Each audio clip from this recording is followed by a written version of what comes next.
What's good, YouTube? It's your boy Sky Jordan. In today's video, we're going to be talking about how to compress vocals. Basically, I'm going to be teaching you how to use a compressor. I'm going to be using this article because articles for some reason work a lot better for people to see, to visually see it, versus me just telling you and showing you, because you can actually take notes. This is like going to school. So if you think about going to Full Sail or any online school, man, fuck it, man. We could do the same thing that they gonna do anyway. Cause I went there. I'm gonna tell you what they gonna do. They gonna do this shit right here, but you know, it just be like Full Sail blogs or some shit, right? So we have Sarah Carter, the mixing engineer, vocal compression settings, how to compress vocals like a pro.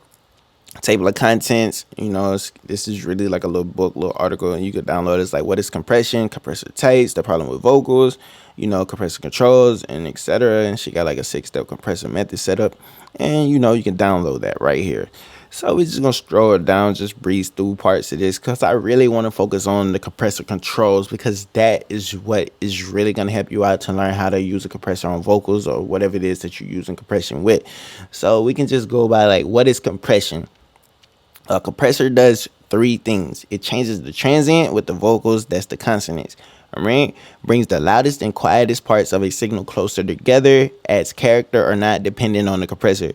The second point is what really stands out and what you need to really be aware of, right? It brings the loudest and the quietest closer together. So what it's going to do is going to keep the loud signal cool, but it's really going to affect the low part to try to bring it up to the loud part, or find like a median, you know what I'm saying, so it sounds more consistent versus being inconsistent. And it also says different compressor types right here. It says not all the compressors are of the same design. They each have their own character or sound. The four most common ones are the VCA, the FET, the optical, and the variable MU. Right now, learning how to use a compressor, do not worry about all of these. We really just want to focus on what the controls of a compressor does and what's the best ways to use it. And once you get familiar and used to using vocal compression, you can start looking into like, what does a VCA do? Like, what are the characteristics of it do? How does it affect the signal? Same thing for the FET and so forth, you know? And they say the problem with vocals. This is important. You need to be aware of this as well, but you can go back and really get in depth with this article more. It says the most important thing with vocals is that you can hear every word. Vocals are dynamic and they usually benefit from a little or a lot of control depending on the singer's experience, performance, and the musical genre. This is important because this is what I always go back to, is performance, right? Performance is very important, because if you're very inconsistent with how your levels are naturally, it's going to cause problems that you're going to have to fix with automation and compression in your mix. All right. And then the musical genre has a lot to do with it. And you know, blues will not be compressed the same way as country, and country won't be compressed the same way as rap music, and so forth. You kind of understand me? Like, each genre has common practices and common techniques that kind of fall in line with each other. Unless you're trying to blend genres, that's when you really gotta start to kind of like experiment some with what works and what doesn't work, you know. And they say right here, if a singer isn't that well acquainted with recording and rely on their live singing technique, then problems could arise and compression can save the day. And then you can read right here, it says vocal compression can cause its own problems. It brings up the background noise, breaths, and emphasizes sibilance on the vocal. All right, that's important, so make sure you write this down. That is important. All right, it says mastering the release setting will control this aspect of the vocal, but you can also tackle these problem areas before the signal even touches the compressor. And she goes on to tell you how to do that right here. This article stands out to me because she's telling you what the problem is, but she's also telling you what she does to fix the problem. But this is the part that I really wanted to get to, because this, what I feel, is the most helpful thing in this article, and it's compressor controls. There are 6 main controls on a compressor. So write this down, screenshot this, do whatever the fuck it is you got to do. Write it in the comment section. I don't care. You need to understand threshold. All right, the point in signal volume at which compression starts. That is the threshold. Ratio. This is important because a lot of people often ask, what the fuck is ratio? It says the amount of level reduction that takes place once the signal crosses the threshold. All right, 4:1. For every 1 dB that goes over the threshold, 4 dBs will be reduced. All right, That's what the ratio is. So if you got a 4-to-1, a 5-to-1, or 2-to-1, you just need to understand this is the formula for that. So you can write that down so you can understand that. All right, and then we have attack. It says determines how quickly or slowly the compressor reacts to the incoming signal, making the vocal sound either smoother or edgier and aggressive.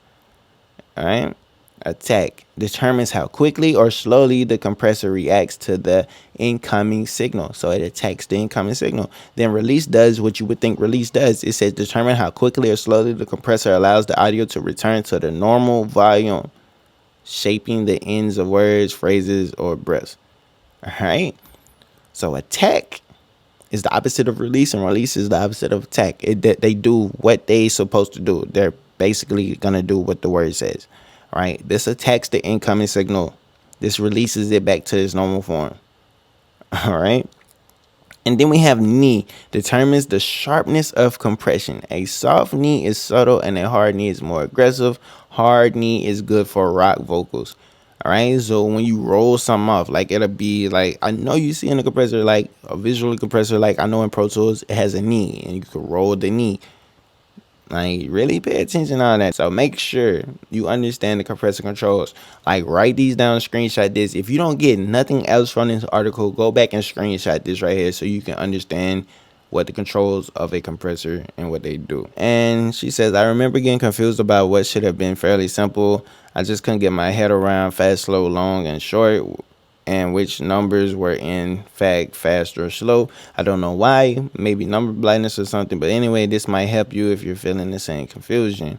All right, so we have a ratio like 2-to-1, and usually if you have a 2-to-1, you want a fast short 1-to-5 milliseconds, and then you got a release, you want a fast short.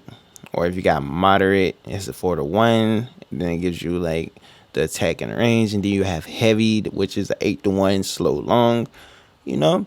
So make sure you can download this, screenshot that as well. And it says a good starting point for a rock vocal would be a 4-to-1 with a medium fast attack with a medium released. How to use compression on vocals is like, so where do you start? What do you do first? Asking yourself, what am I hearing in this vocal performance that needs correcting or enhancing? That is the number one thing that a lot of people struggle with when it comes to mixing, because they don't ask themselves that question. It was like, what needs to be enhanced or what needs to be corrected? What is the problem? This is what engineering is. Engineering is problem solving. And it says, are the verses quieter than the chorus? Does it sound spiky or too edgy? Is it too soft or laid back for the genre? Can I hear every word? So these are some questions you kind of want to ask yourself. And spiky and too edgy, those are buzzwords that those are buzzwords. And it says it's best to have a clear picture of what you're trying to do here rather than going in blindly, twiddling knobs and applying presets. All right, so answer these questions first before you get to doing some random shit. Here is her 6-step compressor method. So you can try this and see what works for you, or you can just try something and just build from that and come up with your own process. So basically I wanted to get to this part as well to show you like a way that you can go through and set up your method. So we have step 1, set a medium fast attack around 15 milliseconds and a medium release around 80 to 100 milliseconds. Don't worry about the exact numbers, just think medium. Okay. Step 2, set a moderate ratio about 4-to-1 to bring down the threshold until you're getting 10 dBs gain reduction of the volume peaks enough so you can hear the compressing overworking. Step 3, adjust the attack until you get a level of edge or forwardness of the genre. Step 4, speed up the release if you want more aggressiveness or energy. Slow it down if you want more of a natural sound to the vocal. Step 5, once you're happy with the tonal quality, reduce either the threshold or ratio to lower the amount of compression to about 4 to 5 dBs. And step 6, make up the loss in the level by adding some makeup gain. That is it. That is it, man. It says spend plenty of time adjusting the track and release time until you're happy with the vocal tone. Use a fast attack time for thick, heavy vocals and a slow attack time for punchy, aggressive vocals. And doing this while it's listening to the whole track, not just the soloed vocal.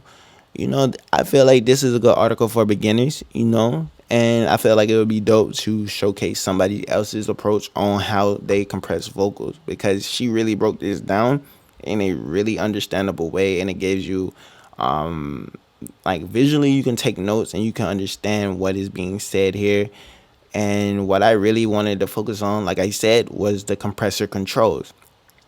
You know, like there are 6 main controls on the compressor. You cannot use a compressor or know how to use compressor or use compression if you do not know what the controls do. A lot of people do not understand ratio, and a lot of people do not understand threshold, the attack, release, or the knee or the makeup gain. People just go crazy with the makeup gain, just turn the gain up, and they be like, oh, I compressed it. That is not using compression wisely. You know, so basically, man, you can just go here. I'm just going over what it is, how you can understand how to use a compressor. Yeah. But listen, I just had to make this video so I can help you to kind of understand.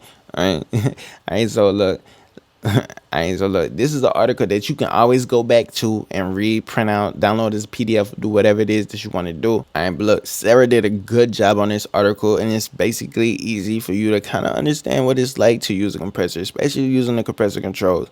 That is why I chose this article for a reason, because it really has some good information in here. I want you to go back to this, download the PDF for free, you know, and learn how to use a compressor. Get familiar using the knobs. All right, that's what I want you to do first. Learn how to use the knobs, and then you start to play around with it and see how each adjustment affects the vocal.